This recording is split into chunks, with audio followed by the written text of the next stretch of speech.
Скъпи мои млади бъдещи колеги и приятели.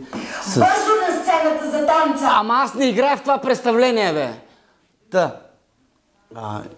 Подкрепям ви с цялото си сърце, с вас съм. Искам само да ви кажа, че не бива да се поддавате на никакви опитни мъдреци, които се опитват да ви казват някакви много умни приказки, какво е било и как ще бъде. Искам да ви кажа, че уповаваме на вас и във вас не е надеждата. Ще ви кажа защо. Защото точно вие имате право сега. И електроник не съм.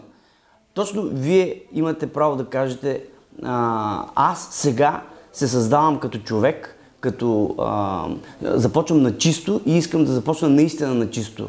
Така че вие имате правото да го кажете това. Вие сте нямали минало, точно заради това вие имате право да кажете, да заявите своята позиция. Не искам да започвам на червено.